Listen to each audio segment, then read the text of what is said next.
Hello, family. This is part 2 of the spousal visa immigration process. I went over the part 1 about what I had to go through with me and my husband. Yes, we are still waiting for my husband to be approved to go to the United States, and I'm living here in Nigeria with him. We live in Victoria Island. So the part 2 process, I'm going to tell you what we had to do. Again, if you didn't hear part 1, please go listen to that. That will go over everything that we have to do at the very beginning to get this United States spousal visa in process. Now, we're going for the second process because there's 3 parts. So we've already completed the first process, and that costs about $2,500, and that's with an attorney, okay? The second process is $2,500 as well. And the second process, you have to continue filling out a second portion of the I-30 application. My attorney sent to me information, just wanted to make sure that my birth certificates were still accurate. My marriage certificate, I had to re-upload that again. I also had to submit my any information as far as any changes in my employment. I also had to send them my W-2s, my tax information. Yes, in the United States, we have to file our taxes every year. We have to file taxes on everything that we do. We have everything from employment, that means our payroll tax.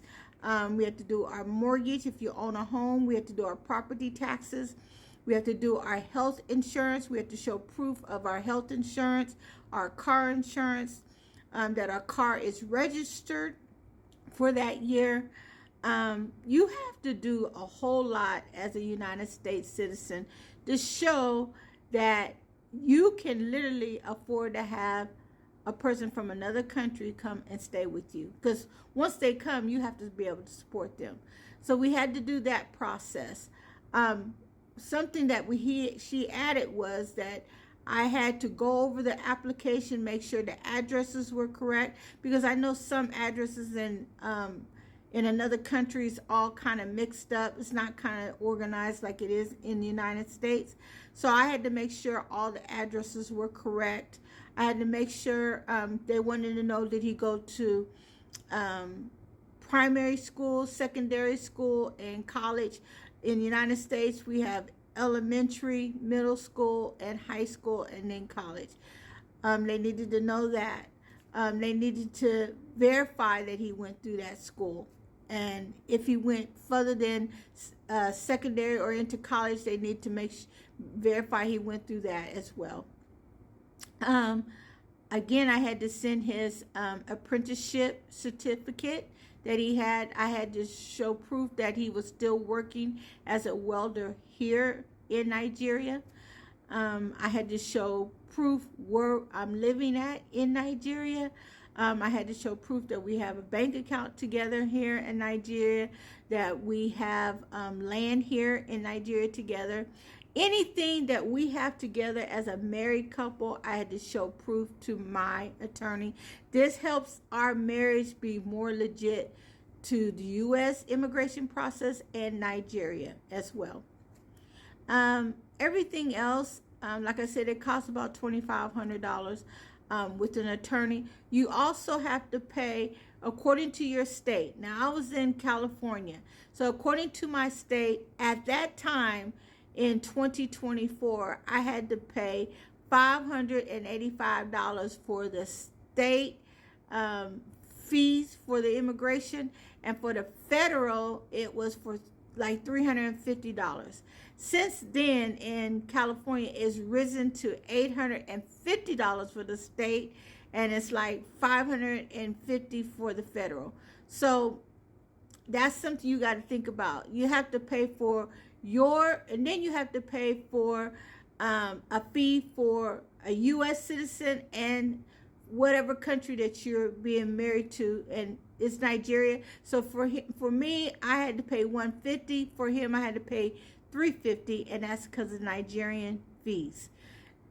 Now, with all that, that was probably altogether about $3,000. Okay. You have to pay that in order for it to go to the next process. See, anything doesn't move until you are able to pay those fees. Yes. That's why it costs so much. And so many people I've heard over time saying that they've been giving support to people, their husband or their boyfriends in Nigeria. I'm going to be honest with you. Don't send no money to nobody. If he really loves you and he's really working and he's self-sufficient and he's supposed to be a Nigerian, right? And he's supposed to be the head of the household and a provider. You shouldn't have to be sending anything to him. He should be able to provide for himself, right? Because if he comes to the United States, he's going to have a skill. He's not going to be able to make it just on good looks and sweet talks. It's not going to happen. It's not going to work. They're not going to see it as legitimate if he doesn't have anything going on with himself. So he needs to make sure he has some type of education and that he has a skill, something that he's going to be able to do when he comes to the United States. What else? I'm in our second process, so we uploaded all the information. Oh, one other thing that he had to do, again, he had to do a police clearance for the past 6 months. And they need to make sure if he doesn't have a felony, he doesn't have a misdemeanor, if he hasn't been arrested, he's not in type of gang, anything. They need to make sure that he's not into any drugs, anything that could be a problem coming into the United States.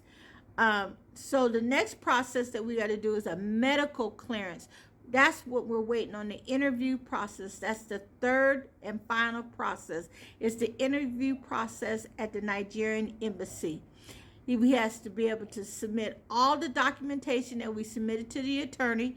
They send it over to Nigeria embassy. They have to review it, and then an interview process will be sent to you by email. Once you receive that visa interview process, you submit it also to your attorney, which she should have that as well, and she's going to go over the questions, like mock questions, that the embassy representative is going to be asking either me, him, or both of us. They're going to ask us a lot of questions like, what's our full names? What's our date of birth? How many children do we have? What's my mom and dad's name? What his mom and dad's name is? What kind of job do I do? What kind of job does he do? How long do we been married? When did we get married? Where do we get married? How many people was at the wedding? Do we own any property? Where have we traveled since we've been together? And all kind of questions, because they're going to need to make sure that your relationship is a valid marriage and that it's not for the wrong reasons. Okay? So we're just waiting on that interview process.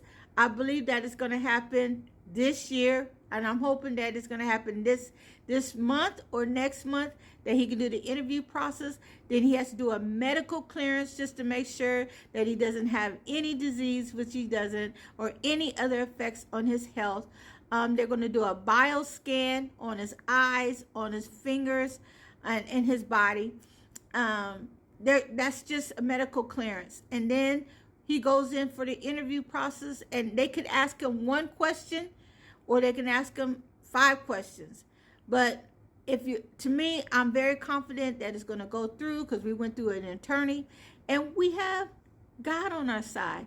God has blessed our marriage. God has blessed everything that we've done. So we're just trusting God for everything. And I just pray that you just pray for us. I love it here in Nigeria, but I want him to have the opportunity to go to the United States as well, because I want him to be able to see just how beautiful our country is. So I hope you're having a wonderful day, and please keep us in prayer.